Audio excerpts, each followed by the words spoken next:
Az előző részben bepillantottunk a botok világába, most pedig következzen az az eszköz, ami ezt életre tudja kelteni. Ez nem más, mint az orsó. Ha megnézzük egy jól felszerelt horgászbolt orsó kínálatát, elképedünk a választéktól. Itt is hasonló a helyzet, mint a botoknál, legalább annyiféle orsót találhatunk, mint horgászbotot. Nézzük meg ezeket is kicsit közelebbről.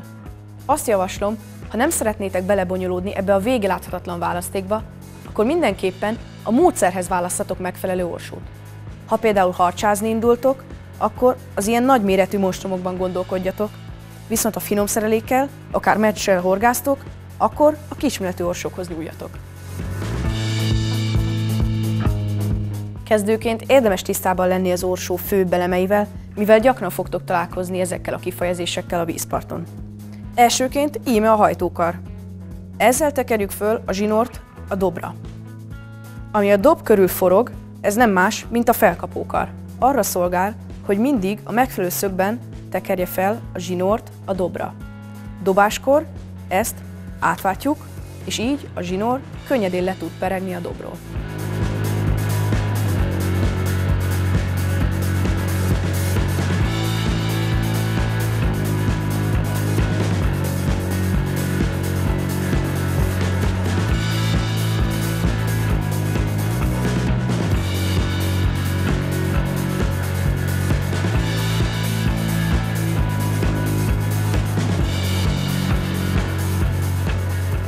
Ennek a végében található a zsinórvezető görgő, melynek feladata, hogy meggátolja a zsinór csavarodását.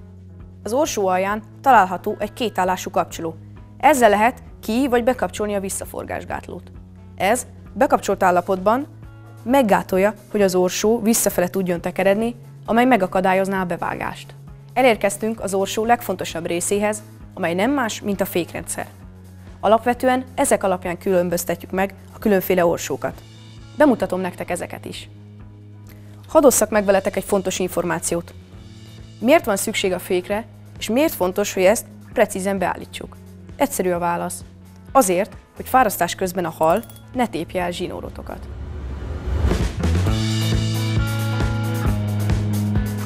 Másik bot, megy a bot!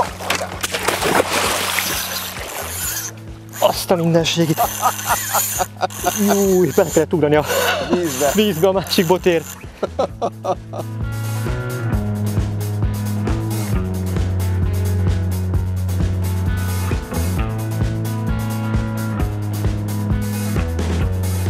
Utolsó pillanat volt, hogy elbírtam kapni a botot, nem vagyok túlságosan büszke, pedig ki van lazítva az orsó féke.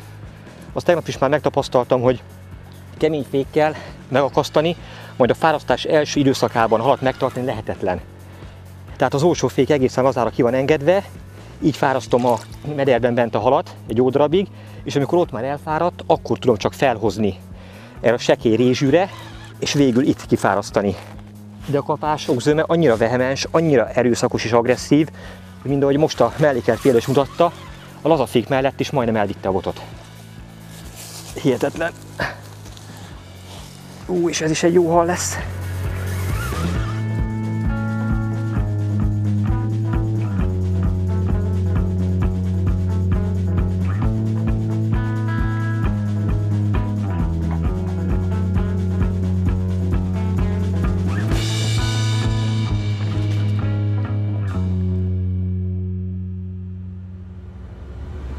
A kezemben látható orsó a legnépszerűbb és legprecízebb fékrendszerrel van ellátva. Ez nem más, mint az első fék. Itt a fékrendszer a dobba van beépítve, és precizitását a nagyméretű lamellák adják. A tetején található fékerő szabályzó gomb tekerésével tudjuk a féket beállítani.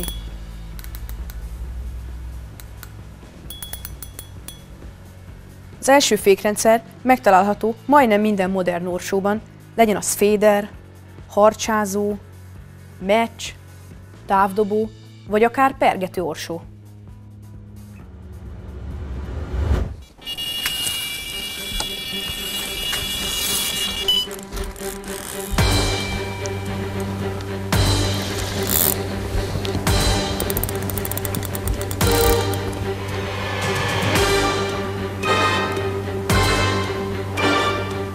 Elég határozottokat belepumpál.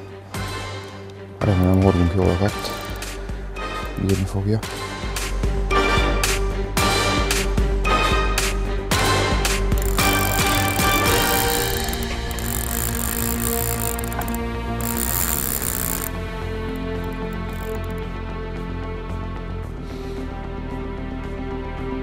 Szépen egyenesen kijött, és akkor most itt parcélbe. Látom, hogy nem én akar mutatni magát.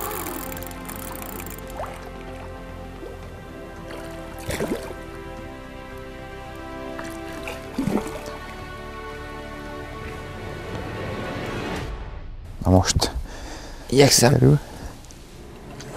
És megvan, ez az. Most van meg. Ez komoly halálmernő. Hű, mekkora úszony. Volt lapát rendes. Szép, szép. Kavarta a vizet. Nagyon szép hal. A következő típus a hátsó fék. Itt a fékrendszer az orsó hátsó részén található, ezt ezzel a gombbal lehet szabályozni. Hátránya az első fékhez képest, hogy itt a féklamellák sokkal kisebbek, ezáltal nem olyan hatékony. A hátsó fékes orsók csúcsa a harci fékes orsó. Itt is szintén a leghátsó gombbal tudjuk szabályozni a fékerőt, viszont ezzel a billenőkarral egy mozdulattal kilazíthatjuk, vagy befeszíthetjük az orsódobját. Középre visszaállítva az eredeti fékbeállítást kapjuk. Ennek fárasztás közben van nagy jelentősége, mivel a hal minden mozdulatára gyorsan tudunk reagálni. A legnépszerűbb fékrendszerű orsók jelenleg Magyarországon a nyeletőfékes orsók. Ezek gyakorlatilag dupla fékes orsók, mivel a főféket a dob tetején található tekerőgombbal tudjuk szabályozni, míg a nyeletőféket az orsó hátulján található tekerőgombbal tudjuk szabályozni. Aktivizálni a nyeletőféket a kar felbillentésével tudjuk, ilyenkor a hal szabadon tudja húzni a zsinort, ellenállás nélkül. Viszont, amint ezt visszakapcsoljuk, visszaáll az eredeti fékhelyzet. Fontos, hogy bevágás előtt ezt mindig kapcsoljuk vissza, így biztonságosan megakaszthatjuk a halat. A nyeletőfékes orsók, a féder, ragadozó és a bojlis nagypontyhorgászok kedvencei.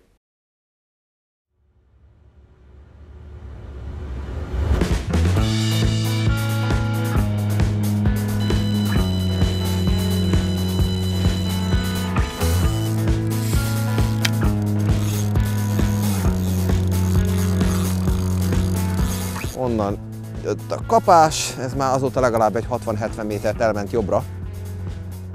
És ilyen távolságból azért nem nagyon tudom kontrollálni az irányt.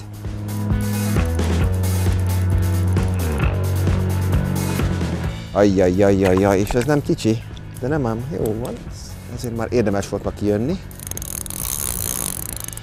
Na, hát még egy-két szava volt a ponynak a tervem ellen, úgyhogy itt lehet neki keményen fickándozni a végén. De hát előbb-utóbb csak nyerőre vesszük itt a figurát.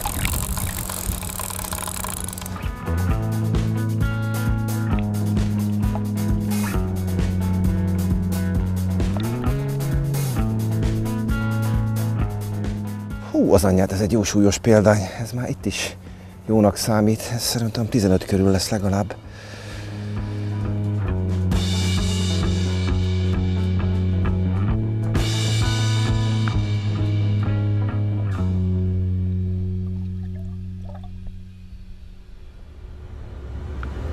Mindenképpen érdemes még szót ejteni a más, különleges kivitülő orsókról. Itt van például a multiplikátoros orsó, kisebb és nagyobb méretben, vagy a legyező orsó, más néven tároló orsó. Ezeket kizárólag a ragadozó halhorgászok használják.